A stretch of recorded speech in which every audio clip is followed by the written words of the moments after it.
আসসালামু আলাইকুম বন্ধুরা, দূরের এবং কাছের দেশে এবং দেশের বাইরে যে যেখানে আছেন, আশা করি আল্লাহর মতো আপনারা সবাই ভালো আছেন। আর আপনাদের দয়া আল্লাহর মতো আমিও ভালো আছি। আমি সাবিনা, আমার চ্যানেল সাবিনাতে আপনাদের সবাইকে স্বাগতম। আর আমার চ্যানেল সাবিনাতে নতুন এক ভিডিও নিয়ে আপনাদের মাঝে হাজির হলাম। তো আজকে আমি একটা নতুন রেসিপি করব, তো সেটা নিয়েই হাজির হলাম আপনাদের মাঝে। আপনারা আমার সাথে থেকে শুরু থেকে শেষ পর্যন্ত দেখতে থাকুন।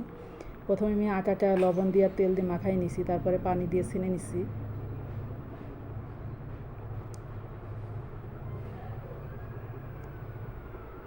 আর এখানে আটাটা মতে নেওয়া হয়ে গেছে।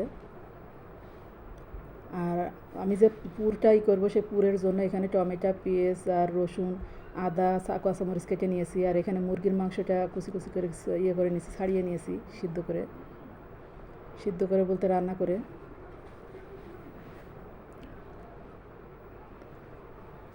আর সাথে আলু দিব, তো আলুটা আমি ম্যাশিংয়ে করে নেব। তো এখানে সব কিছু রেডি করে নিচ্ছি। আর এই নাস্তাটা এই প্রথম বানালাম, নাস্তাটার নাম জানি না, তবে নাস্তাটা খেতে মাশাআল্লাহ অনেক সুন্দর, মানে মজা হয়েছে, অসাধারণ হয়েছে। তো আপনারা চাইলে আমার এই টিপসটা ফলো করে ট্রাই করে দেখতে পারেন বাসাতে। আলুটা আমি ম্যাশিংয়েই করে নিচ্ছি।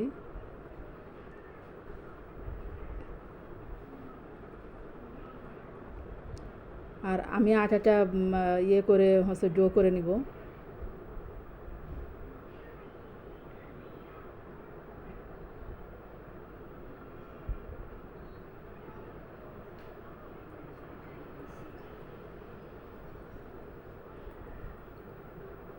উনচল্লিশ।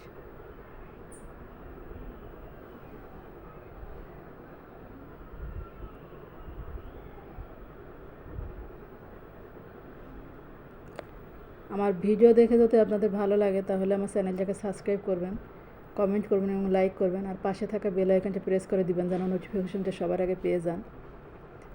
আপনাদের একটা সাবস্ক্রাইবে হয়তো আপনাদের কোনো ক্ষতি হবে না, তবে আমার ভালো হবে। তো আমার চ্যানেলটাকে হয়তো আগে বাড়াতে সাহায্য করবে। আর আমার ভিডিওটা আমি সাবস্ক্রাইব বা কমেন্ট দেখলে আমার ভিডিও দিতে আগ্রহ হয় এবং উৎসাহ জাগে।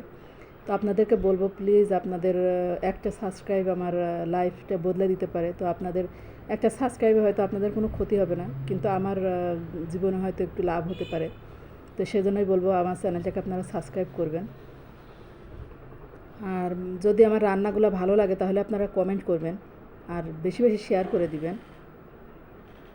আর আমি প্রথমে তেলের ভিতরে আদা, রসুন আর পেঁয়াজ দিয়েছিলাম, কাঁচামরিচ দিয়েছিলাম, তার মধ্যে আমি মাংসটা দিয়ে দিয়েছিলাম। তো সেটা হওয়ার পরে হলুদ লবণ দেওয়ার পরে আমি আলুটা দিয়েছি। এখানে আমি গোলমরিচ দিয়েছি, সেটা আমি দেখাইনি। আমি আদা, রসুন আর পেঁয়াজ আর কাঁচামরিচ কুচি করে দিয়েছি, সেটাই এখন দেখাচ্ছি। সরি, গোলমরিচটা এখন দিলাম, তো সেটাই দেখালাম আপনাদেরকে। আর টমেটোটাও দিয়ে দিলাম।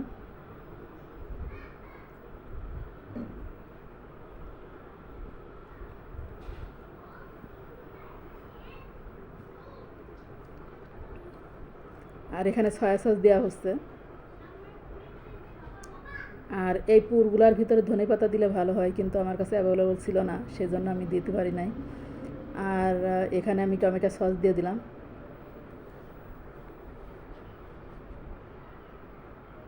আমার পুর তৈরি করা হয়ে গেছে। তো আমি যে নাস্তাটা তৈরি করব, তার জন্য আমি রুটি বেলে নিচ্ছি।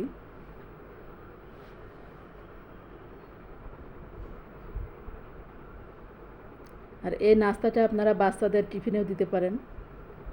আবার সকালে বিকেলে দেখা যাচ্ছে বাচ্চাদের বানাই দিলে এটা খেতেও বাচ্চারা স্বাচ্ছন্দ্য বোধ করবে, কারণ বাহিরের খাবার আমাদের বাচ্চাদের না দেওয়াই ভালো, কারণ অনেক সময় স্বাস্থ্যের জন্য ঝুঁকি হতে পারে।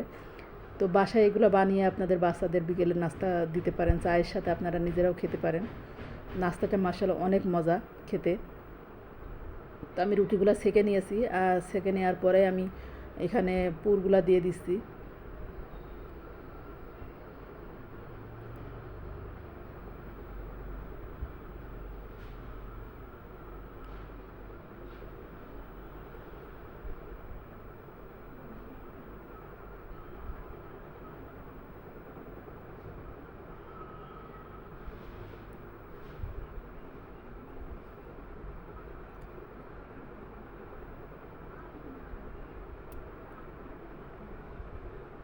তো আমি চাকুর সাহায্যে এগুলো কেটে নিচ্ছি সুন্দর করে।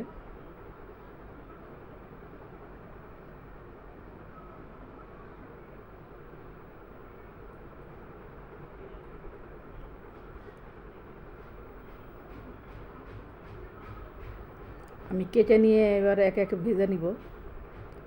তো আর একটা বানানো দেখালাম আপনাদেরকে।